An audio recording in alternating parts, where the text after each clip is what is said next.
Our final panelist today, Alisa Lozhkina, is a PhD second year student in comparative history at Central European University. In January 21, she participated in UFA's winter school Visions of the Occult, and she's taking multiple courses with the Oxford Center for Hindu Studies.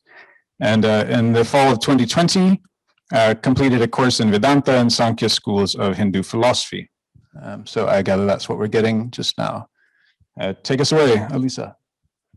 Hi everyone. It's my pleasure to participate in this conference, and I'm really glad to be a part of it. And yes, the topic of my presentation was inspired partially by our winter school Visions of the Occult, where we were reading in depth one of the key texts of a Hermetic tradition, the Poimandres, and I suddenly realized that there are very interesting similarities between this text and another interesting example of ancient literature, Samkya Karika by Ishvara Krishna, which I was reading at the same time for a different reason and different course. So I decided to research the topic of transformation of soul and matter in ancient Indian Samkhya philosophy and Corpus Hermeticum. One second. So taking consideration that we are now in the Center of Hermetic Studies, I'm not going to go deep into explaining the first part of this presentation because, of course, Corpus Hermeticum is a very important corpus of literature, and the philosophical texts created around 2nd or 3rd centuries of Common Era and attributed to the legendary figure Hermes Trismegistus. Hermetic spirituality is a unique and syncretic complex of ideas regarding human nature and ways of communication with the divine, which circulated in late Hellenistic Egypt. Poimandres is the first and probably most important treatise of Corpus Hermeticum. As Professor Walter Hanegraaff points out, it resembles the genre of apocalypse, revelation. And the central theme of Poimandres is the vision of the cosmological myth presented to the main hero of the text, arguably Hermes himself, by nous, cosmic mind, or maybe his own mind, who knows.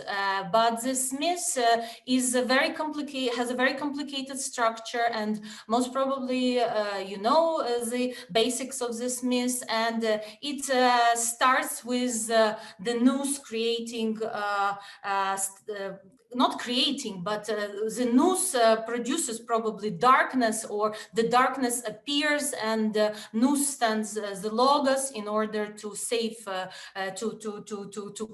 somehow create a new balance in this universe. The second round of this cosmic drama happens when nous creates demiurge, and the demiurge creates planetary system, and then the anthropos is created by nous. And this is one of the key moments in this cosmic drama, and the one that was most interesting for me, because this is where I see this similarity with the other part of my presentation, because human, which is anthropos in Greek, falls in love with nature, physis, and he comes down and they become lovers. And this is the painting by Caravaggio, Narcissus, because as we know, scholars argue if Anthropos fell in love with his own reflection in the waters of nature, or with the nature per se. But the fact was that there was this love story, and Professor Hanegraaff stressed many times that this is not falling into sin, this is falling into love. And it's important to understand this story, particularly in this context. And the key part of this drama is the story when basically the nature smiles at Anthropos, and there is this sparkle between them, which is most probably erotic, and which leads to further cycle of creation. Later on, I started thinking about the similarities of this myth, and one of the key texts of Samkhya school of Indian philosophy. Samkhya Darshana was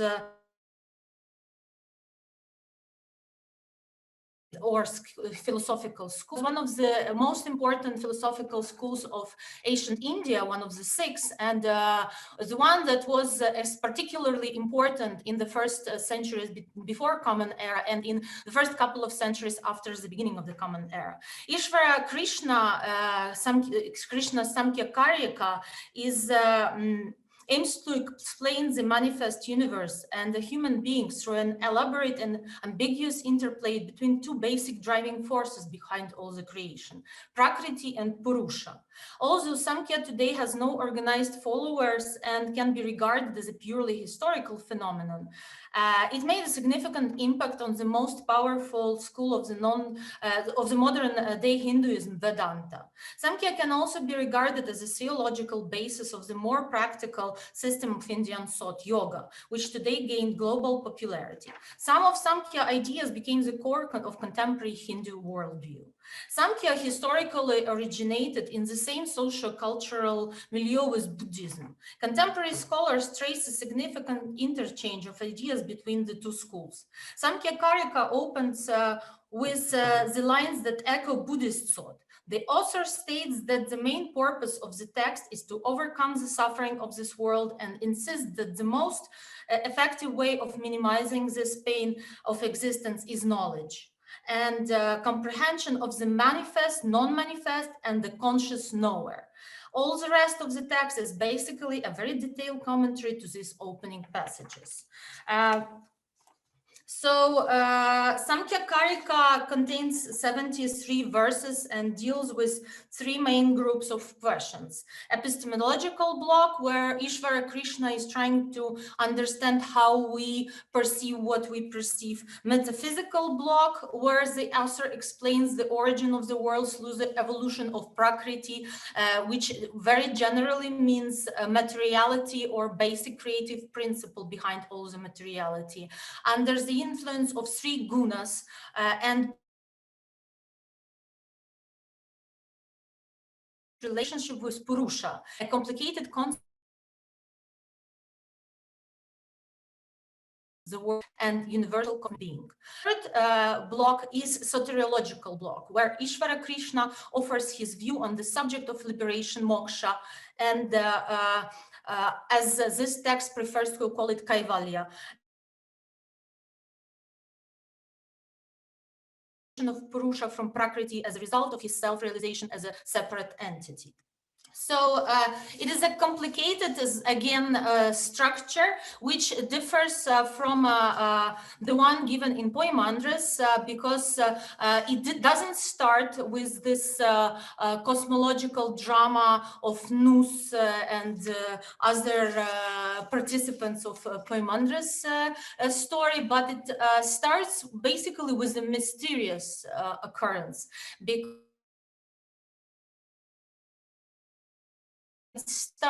Purusha and Prakriti initially is in unmanifest state, and in this unmanifest state, all her like gunas, which are basically states, and tamas, agitation and aggressiveness, and the third one, passiveness, laziness, and illusion. So all of them are in balance, and more or less in this unmanifest state, nothing is happening. But then something strange starts happening. Prakriti, which is this basic creativity, meets Purusha. Purusha is this conscious knower, or the knower of the field, as this tradition also calls him. him, because Prakriti and materiality sometimes is referred as the field. So they meet, and in general, Samkhya texts don't explain to us how this process happens, because this is in a way a mysterious union, and we don't know if there was a cosmic drama which preceded it, or maybe it was just a happy accident, or just the same as a love story. But a lot of this language where Samkhya school mentions this meeting of Purusha and Prakriti is also has this very highly erotic tendencies and erotic motives, which are very similar to the one that we have already seen in the narrative in Poimandres. And the interesting thing that here Purusha is not consciousness, it's not intellect, it's something else. It's this witness that is behind everything, because both Mahat and this, which is the general consciousness, and the sense of I, and all the senses and everything that we think to be our intellectual activity and our perception of the world, this is all, according to Samkhya schools, the product of Prakriti, of materiality. So who is Purusha? Purusha is something that is behind it, and something, this conscious knower who meets with this materiality and goes on a journey, on a very dangerous journey and very interesting journey, because after they meet, the world starts evolving. These gunas, which previously were in the state of calm and passive just beings, they start evolving and transforming. This basic process of transformation starts, and it brings to life all the manifest universe as we know it. And but the reason and the purpose of this story is not manifestation and transformation per se. It's liberation. Liberation, first of all, of Purusha, and of course of Prakriti as well, because the text is very weird, because it both speaks about the liberation of the spirit, but also the liberation of the matter, which happens as a result of this strange encounter and strange love story. And in the end of Samkhya Karika, Ishvara Krishna describes the end of the story in very poetic language, and also a very interesting depiction of the story you can see in this folio from Shiva Purana attributed to Shivdas, where we see that the avyakta state, unmanifest state in the first part, then the state of active communication between materiality and spirit, where they are engaged in this lively discussion, and at the end they become passive, they become not interested in each other, and they gain this liberation finally. And as it's written in Samkhya Karika, a dancer exhibits herself to the audience and then withdraws when the dance is over. In the same way, Prakriti reveals herself to Purusha and then withdraws. One of them thinks, I have seen her, and then becomes indifferent. The other thinks, I have been seen, and then ceases to be active. Even though there is still conjunction between the two of them, there is no longer any impetus for creation. So the ways of liberation in both narratives are in a way similar. I collected several quotes which in a very interesting way show us that the way the both texts treat this task of liberation is similar. And in a way, I was really impressed by how to say it, how Upanishadic even in its attitude towards liberation and towards metaphysical questions Poimandres is. And of course, how Samkhya Karika is maybe hermetic, if I'm even allowed to speak about something like that. So if we speak about the comparison between two systems, there is important to mention that there are, of course, those two basic principles, Purusha and Prakriti, and cosmic male and cosmic female, anthropos and physis in Poimandres. Their meeting in both cases is ambiguous and leads to the beginning of multiple circles of transformations. In both texts, nature is benevolent. It's very important. It's not the story of the fall of a man. It's a falling in love. And it's like in both texts, it's stressed that nature is not bad. It's not bad that the man or the spirit falls into this situation, because it leads to the liberation in the end of the day. And in both stories, the human being appears as a result of the union between matter and spirit, and is therefore a unique combination of both. Liberation through knowledge of the true self is also one of the key issues in both of the texts. Idea of knowledge as illumination rather than pure logical reasoning is also characteristic for this text. And of course, Greek gnosis of Hermetica and Gnostic tradition in general is close to Sanskrit jnana or jnana, and the way Samkya Karika refers to this knowledge is also very in a way similar to how it is referred in Hermetica. And the last but not the least, practice and meditation are key parts of both schools. Connections of Samkhya with yoga and meditation, and Poimandres and Hermetic schools connection with early desert, pre-Christian, even monasticism and ascetic practices, and various practices of deep alteration of consciousness in late Hellenistic Egypt are very important part of this story. And when we speak about the differences, Samkhya Karika is non-theistic, unlike Poimandres. There are studies which prove that earlier versions of Samkhya, which were like characteristic for like the first half of the first millennium before Common Era, were more theistic. But Samkhya Karika, which was arguably written in the first centuries of the Common Era, is non-theistic and sometimes even is referred as atheistic. It just doesn't mention the absolute. Unlike Poimandres, where Nous is maybe not the ultimate God, but is a divine, obviously, and is like this ultimate goal of our perception. And Samkhya Karika is far more technical and focuses more on epistemology and the evolution of individual human consciousness, whereas Poimandres is more poetic and explains individual liberation through a complicated sequence of cosmic transformations.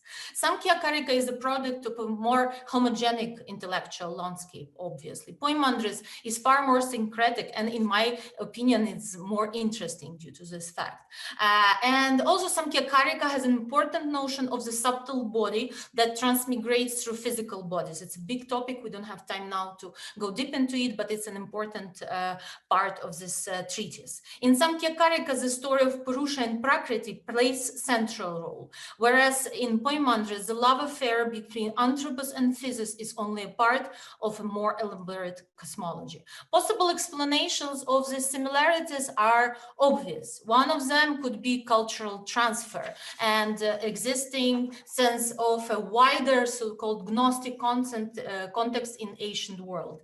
Russian Indologist Vladimir Shokin wrote extensively about the parallels between Indian philosophy of this period and Gnostic traditions of the West, and even mentioned Hermetica in his research, but very briefly, unfortunately. Also, Indian scholar Sarvapalli Radhakrishnan paid a lot of attention to the parallels between the late Hellenistic Egyptian thought and Indian thought of the time. In fact, even Strabo wrote that around 120 vessels sailed yearly from the port of the Red Sea to India. So there was a lot of trade, there was a lot of cultural connections. Not all of them are still so obvious to us, but this is, of course, means that there was not only material, but also cultural exchange and possibly transfer of ideas. So Another possible explanation is, of course, perennial philosophy, some archetypical motives, and the objective knowledge of relationship between men and women, which might have inspired people on different sides of the world to think in a similar manner. And today it is important to analyze the wider context of Hermetica, in wider context of ancient Indian thought of the relevant period. And in my opinion, this topic can be researched using the methodology of global history, feminist theory, of course, because there is so much to speak about in this context, in the context of the feminist theory about this cosmological drama, and it's extremely interesting. And of course, comparative history. Thank you.